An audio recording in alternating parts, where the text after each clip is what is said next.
Some people are screaming from the rooftops that it's the future of money, this amazing revolution in finance. But then you hear the other side, that it's just a totally unregulated digital Wild West, packed with incredible risks.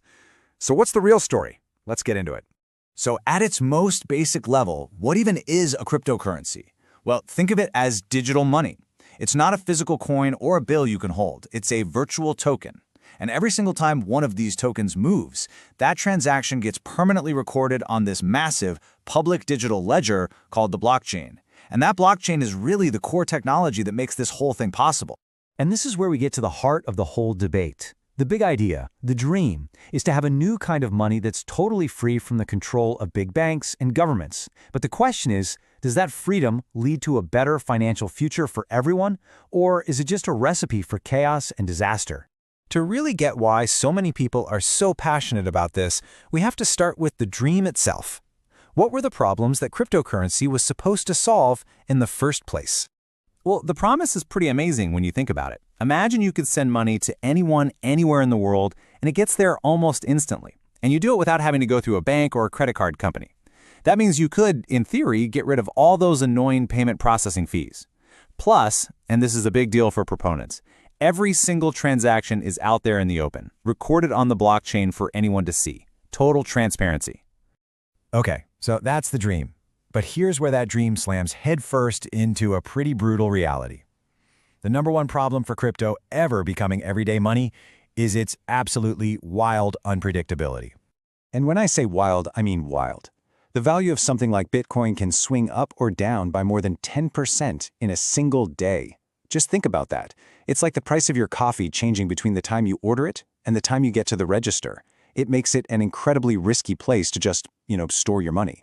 So, of course, the market tried to come up with a solution. Enter the stablecoin. The idea is actually pretty clever. Create a new kind of crypto, but peg its value to something stable in the real world, like the US dollar. So one coin always equals $1. Problem solved, right? Well, not quite. The spectacular collapse of TerraUSD in May of 2022 is a perfect and frankly terrifying example of the risk. Here you had a stablecoin with an $18 billion market cap, supposedly locked to the US dollar. But all it took were a few big investors selling off their holdings to break that $1 peg. That caused a panic, everyone tried to cash out at once, and the whole system designed to keep it stable just completely fell apart. It entered what they called a death spiral, and its value crashed to basically nothing. A total catastrophe. Okay, so volatility is one massive risk. But what about security? I mean, this was all designed to be super secure, right? Well, the reality is that the crypto world has turned out to be a hacker's paradise. Now, this is a really crucial point. The blockchain technology itself, it's incredibly secure. It's like a digital fortress, almost impossible to hack. The problem isn't the fortress, it's the doors. The weak points are the exchanges, the websites and apps you use to actually buy, sell, and store your crypto. And those have proven to be dangerously easy to break into. The history of crypto is just littered with these disasters. Let's just run through a few. The first big one was Mcox. Back in 2014, it was one of the biggest exchanges out there. It completely collapsed after hackers stole an unbelievable 750,000 Bitcoin from its users. You'd think that would be a wake-up call, but it just kept happening. A couple of years later, another huge exchange, Bitfinex, got hit. Hackers found a vulnerability and just walked away with nearly 120,000 Bitcoin. And this isn't some problem from the early days either. Even massive modern exchanges that you'd think would be impenetrable, like Binance, have been successfully attacked.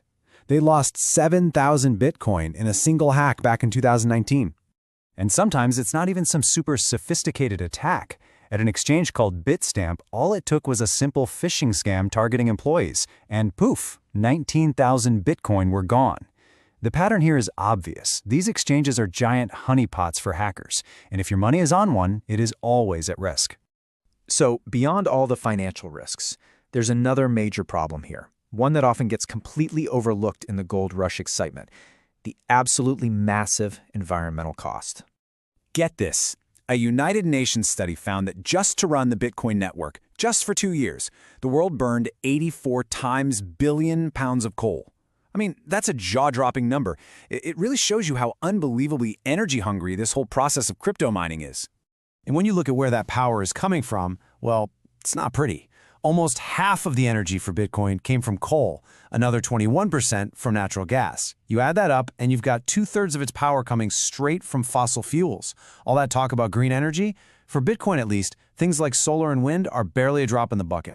And to really wrap your head around the scale of this, the Bitcoin network by itself uses more electricity every year than the entire country of Pakistan, a nation of 230 million people.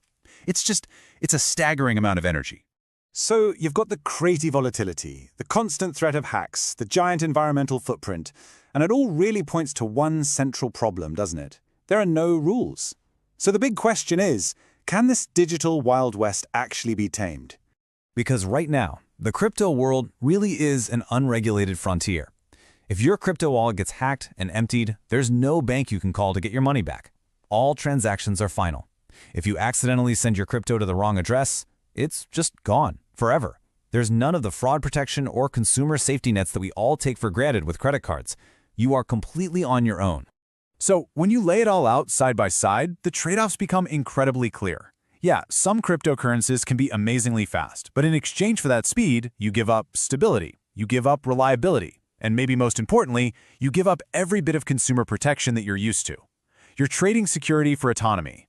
Which leaves us with the ultimate question, doesn't it? As governments around the world finally start to think about rules for this space, can they actually bring some order to it? Can they tame the Wild West without destroying the whole idea of decentralization that it was built on? Or is the chaos, the risk, and the freedom all just part of the same, inseparable package?